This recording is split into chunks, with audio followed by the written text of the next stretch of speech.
Hello, good morning, good afternoon, good evening, me again. I remembered where I had heard that David, King Edward VIII, inherited all the properties and that his brother and Queen Elizabeth, the Queen Mother, had to get mortgages.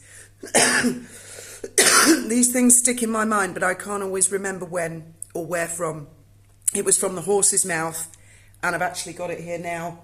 My remote control is dodgy, so I have to use a car key to get the OK button to work. But if you go on YouTube and you look up Edward on Edward, Edward as in the Queen's youngest son, the Earl of Wessex, he did a documentary years ago called Edward on Edward, and it's on YouTube, and he explains loads of detail. In fact, it's kind of incredible that a member of the Windsor family would do a documentary on such a delicate subject. And I mean, this is horse's mouth. These are official letters written between David and his mother, Queen Mary, and vice versa, newspaper cuttings, and all the archives that the Earl of Wessex could get his hands on. I love Edward and Sophie, and it's really quite extraordinary. So I'm just going to play a bit for fear of copyright strike. I don't care, because I think the Earl of Wessex is worth it. So I'm just going to try and get my OK button to work. Oh yeah, here we go. Out of his own resources, half of which would come from the sale of Balmoral and Sandringham. The whole sorry escapade left a nasty taste in the mouth. The new king was forced to borrow to keep the estates, because he had not inherited the traditional income of the Prince of Wales. The financial impact on the royal family's private resources was disastrous. Money that would normally have been inherited by a new king disappeared with the Duke of Windsor, and King George started with virtually empty coffers. The Duke's inability to understand his brother's position, public opinion... Right, so there you go. It's official, because David was the Prince of Wales. He had the Duchy of Cornwall, which of course is Crown estate, but he inherited all the private properties. The younger brother, who was at the time the Duke of York, did not. So when the Duke of York and the Duchess of York, who became George VI, and Queen Elizabeth, the Queen Mother, ultimately, when they took over the monarchy, they were skint.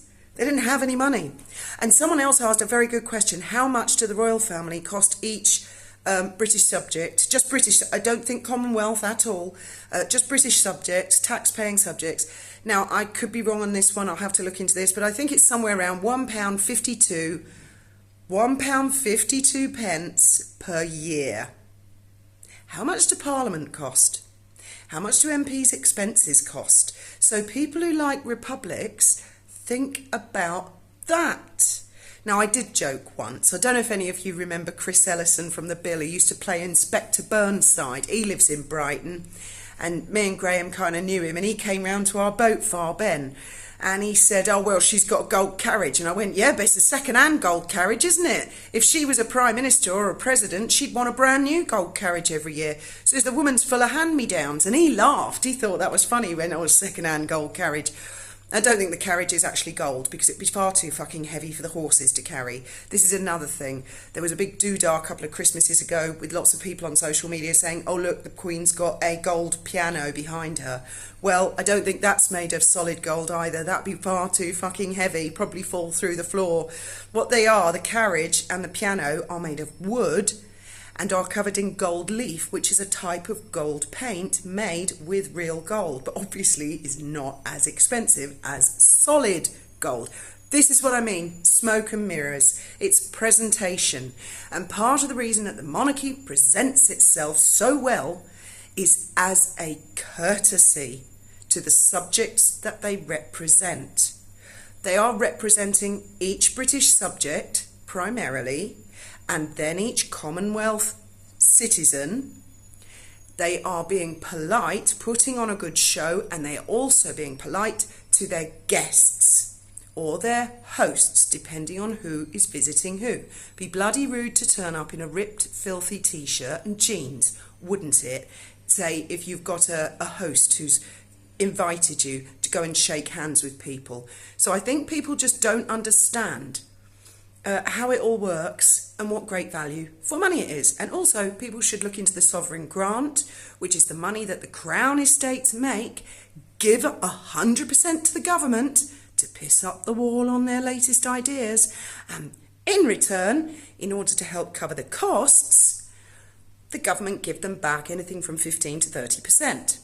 And when we're talking about costs, one of the most expensive things that the Windsors and our royal family have are staff, a human resource payroll. That's why there are so many bedrooms in Buckingham Palace, because that's where the staff live.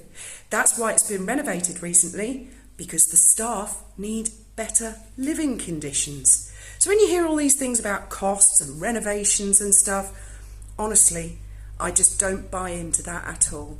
It's just old, worn, tired arguments by people who want a republic. God knows why.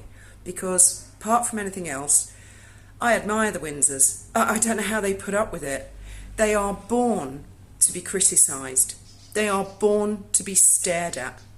And they have to do it smiling and with grace and style and being appropriate. And they know they will be criticised to the day they die. And I don't think that there are enough documentaries and television programmes explaining not only our monarchy, but other European monarchies.